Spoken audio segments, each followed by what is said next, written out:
Okay, the next technique that we're going to go over is Longsword. This is another Longsword variation.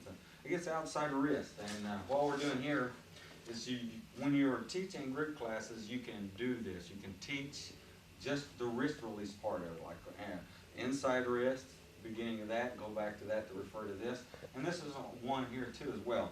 And what I'm going to do is I'm going to have Josh resist on this one and show you the difference here. One thing you don't want to do is just try to lift your hand up like this, because then you're going up into his muscle, his bone structure, and all that. So basically what you want to do is just raise your elbow. He can't stop you from doing that, okay? Because what you're doing is you're going past all this muscle here, all this bone, and you're going straight to the shoulder joint. The shoulder is not as strong as it looks. It's a big old muscle, but it's not as strong as it looks, okay? Resist. I can move it all day long with little or no problem, because I'm moving it straight from the shoulder joint. Okay, now the next step that you want to do, after you go here, this hand comes up and turns to where you make a backwards L with a thumb on top. And then it comes straight to you, right to your center. Then you grab the wrist. Then you're going to do a kick to the outside leg, step out, this hand comes off, and you're going to do an arm break with the arm straight this time. This is going to be a different kind of a break, and then you're going to drop on your rear leg, which in this case will be your right, straight down. There's an extra wrist lock for you. All you have to do is lean forward, cut this way, and push with this, same time. Very, very, very painful. Okay? Again. Okay, up to the center. Front kick, and comes off, drop down, cut, and push.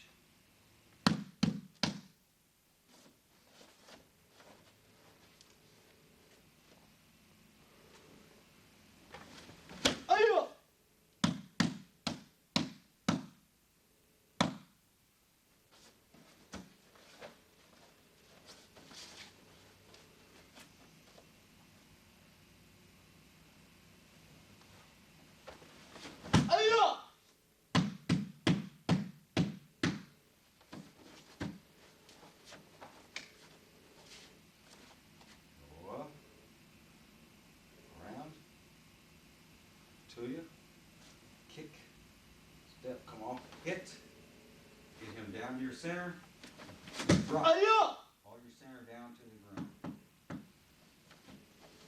Okay, now what I'm going to do, I'm going to go a little deeper with this. Say, one of the things that a lot of people do is when they resist, they will try to push down on you. And we're going to give you this one. So we're going to have him resist and push down. Now this is going to make even that hard, because now he's putting weight on top of my arm, pushing it down to the ground.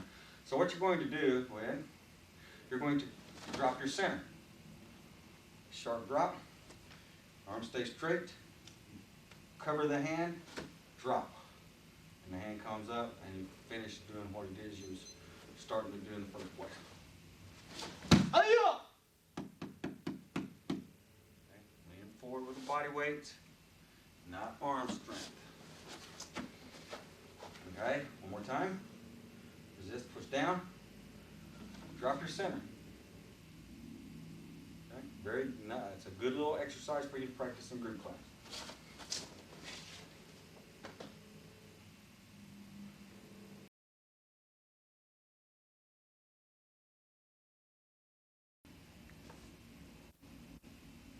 The next technique that we're going to go over that we train in the first levels, I call it a release technique. Now that's basically what it is. There's really no joint locking or throws. It's basically I'm getting a release from that, and just different throws and locks will be added on to this in upper belt levels. The dangerousness of the techniques that could follow this is the reason why. But it's also another thing that you can practice in group classes as far as resistance training. Very, very good little deal here, okay? This is both wrist front, okay? Now, I'm going to do this from combat speed, and then I'm going to slow it down for you and explain to you exactly what it is that we're doing. Okay? What you're doing there is you're taking a step back. It does not matter which foot you step back with. What matters is that you knee that guy with that leg that you step back with. If you step back with the right, you need to knee with the right. If you step back with the left, you need to knee with the left. That's the only principle as far as that goes. This hand, it's like these arms are straight, and when you step back, you shoot it down, making them come off balance, and then it comes out. The thumb comes, and then palm comes, and you slap the hand down, making it come down, and your hands just circle, and you do an ear slap. And at the same time you do an ear slap, your thumbs is digging in the guy's eyes, giving you like a bowling ball effect to grab onto the head, okay? Then you turn the head. We can't hold it, keep them in there for pain, of course. We'll turn the head clockwise. Turn the neck and head clockwise, push, and then throw that knee into the body. Okay? One more time. Take a step back, slap, gouge with the thumbs. Okay? Turn the head clockwise, slam the knee in. Okay? Okay, resist as tight as you can. What you want to do is true. Okay. Turning the head into the knee. Okay, resist.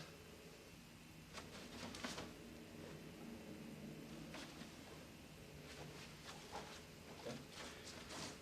One more time, just for a second here. Resist. Same thing. Somebody grabs you. Their two choices is they're going to either push you or pull you when they resist. Very seldom you get a static resistance. Wow, I mean, you're just grabbing them tough, trying to choke your arm or whatever. So you just drop your center. So you can see what it does to him. Hands come out. Slap it down. Slap the ears with the palms, digging the thumbs and eyes at the same time. Very, very effective.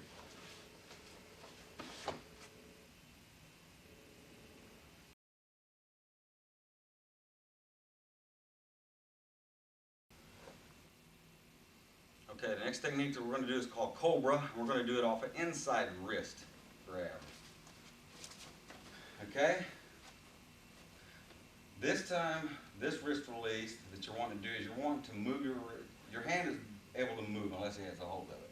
So we want to move from there and come up. And as we're coming up, we step in, cutting on the hand. As you can see, what it's done to him already is off balance. And then your hip gets into play. Grabbing the wrist, coming over, pulling him into an elbow, and you drop your body weight on his arm. The hand slides down to the hand, off the wrist. This hand, the left hand, comes under and on top and grabs your wrist. You turn your body, keeping his elbow attached to your body at all times for a base. Okay? This foot then steps out a quarter turn, and you drop on the inside leg. Dropping your body weight on the arm. Don't use arm strength, just drop your body weight. And he should slide right up under your knee or your shin so you can press down with it and push up with this, thus having your lock. Okay?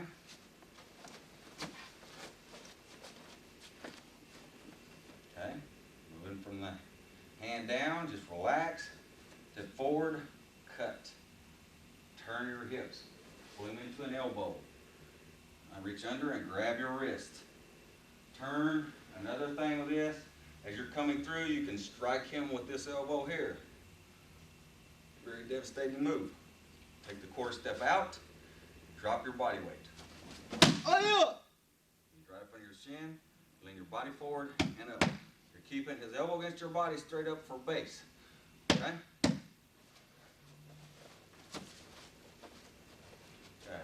Combat.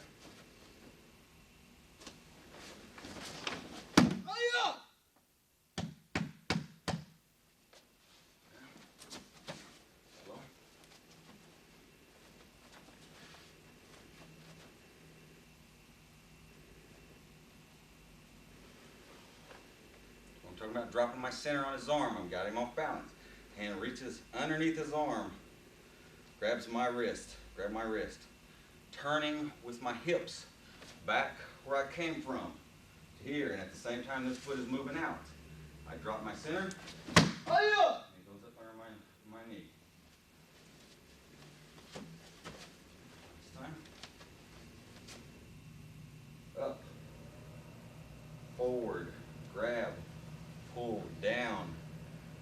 making sure that when you come through, if you just raise that elbow some, crack, you hit him with that elbow as you're coming through.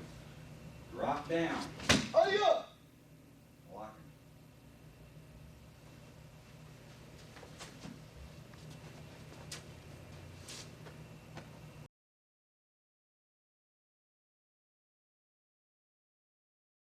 Okay, the last thing that we do in first level, which first level is white to blue belt, through blue belt, and Aiki combat, is what I call it's a blocking kata. It's got some of the blocking that we do, not only in sparring, but in self-defense situations too. It just gives you something to do at home. It strengthens you, strengthens your block, strengthens your legs because you're doing it in a horse stance the whole time.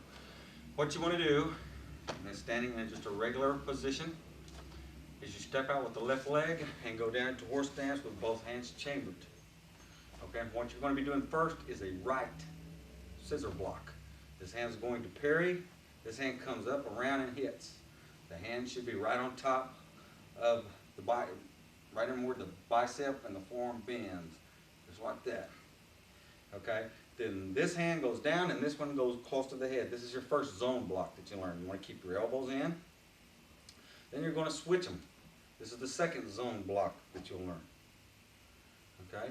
Now this hand will block the bottom hand and this hand's going to punch. So you do what we call a stop hit. This hand should be right down in your center. This is your stop hit. Arms should not be all the way bent. And you're going to switch them. Now you're going to the left side. You're going to do the same thing. Hand goes up, then it switches, stop hit. And it's the end of the kata. Okay? Just bring the left leg up, and relax your arms. Okay, let's do it again. I want to do it a little smoother for you to show you about what it looks like. This is not a speed drill. You want to see how fast you can get through this. It's meant to learn the blocks at a slow to moderate pace. No speed, no jerky, herky-jerky movements. Just flow into each one of the techniques. Okay, this is about the speed. It can be a little bit more, a little less as far as that goes.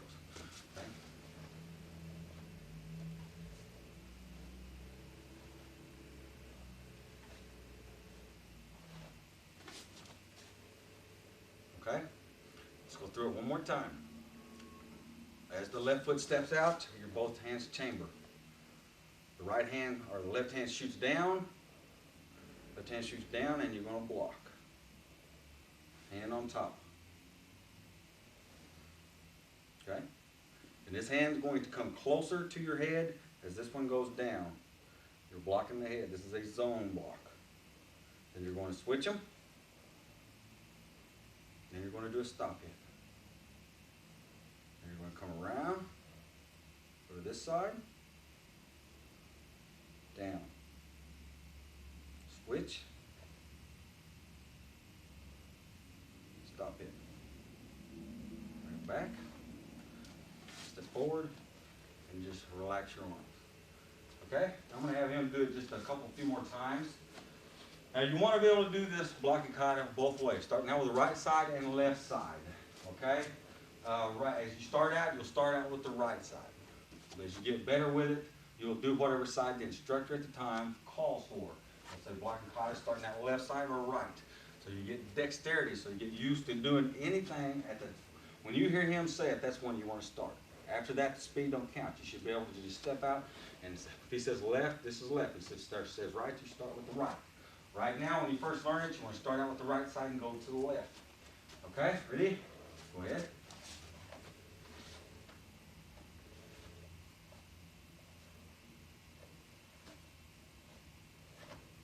Good. One more time.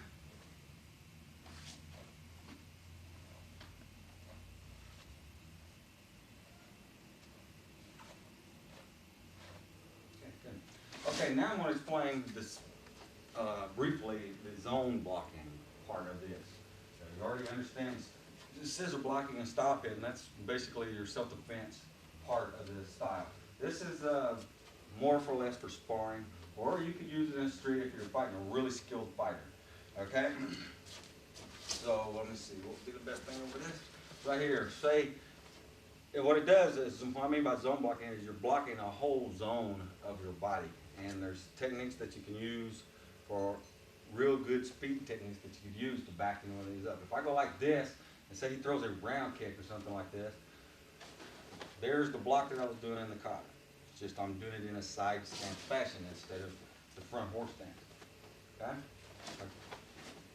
So all you have to do, you've got to block. You're blocking the whole zone. You can have your arms and hands open or closed. It does not matter.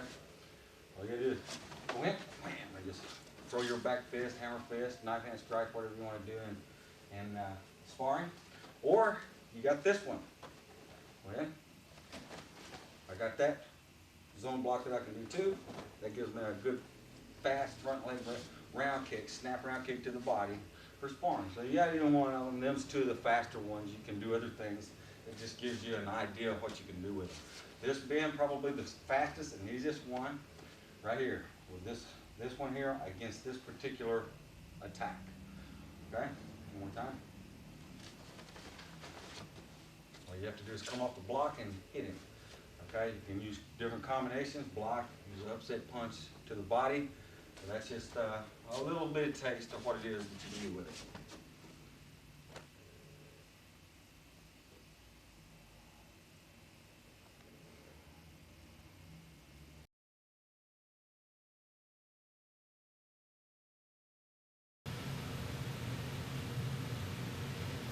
Okay, now we're going to get into a little bit of elbow training. This first series is basically your basic elbow drills on Focus Smiths. This is basic. Now this represents two things mainly. The guy moves in, you elbow, and also remember elbow makes a good use of punching or hitting the guy's arm as he's punching. Like if he throws a hook or something, you come in, wham, an elbow to the bicep. So elbows work good for not just head area, but you can also take his punching arms away from him, or legs, as far as that matters. Kicks, works the same way. This is just a basic one. He's going to see these bags coming at him, and he's got to react with his elbows, or he gets swatted with his mitts. Pretty much is basically it. This is your most basic one. We're just going to go slow once. So here, clang, clang. He's going right, left elbow. He has to stop that elbow right there before I get through to go to his head. He's trying to stop it before I come in and get him. That's the idea. Okay? Okay? That's the whole idea. If you don't elbow, this would be, don't elbow. This, just put your hands up. Put your hands up. Put your hands up like you know. That would be what I'd be doing. Okay? If I get through the elbows, if he don't react, that's what's going to happen to him. Okay? I'm not going to go super fast, but basically it's a good training drill. Okay, we're just going to go through this a few times. The elbow itself is just like a punch. You never draw back with the elbow. It comes straight from the point of origin and hits the target.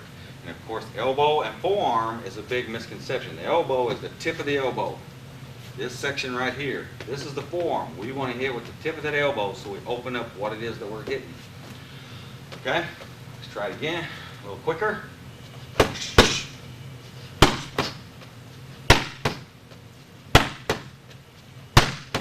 Elbow, elbow.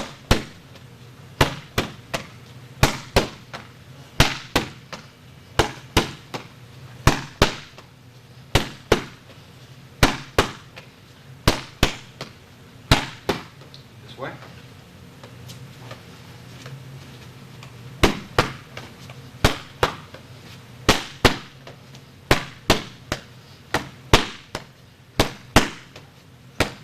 Okay, now we just add one onto it. Make him a little more dexterity, a little more flow. Okay? 3 elbows.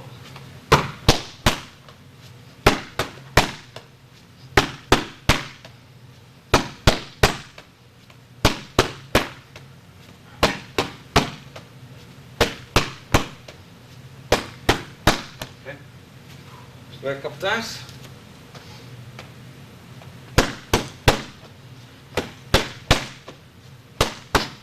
Faster. I'm going to try to build up the speed with that as time goes on. Okay.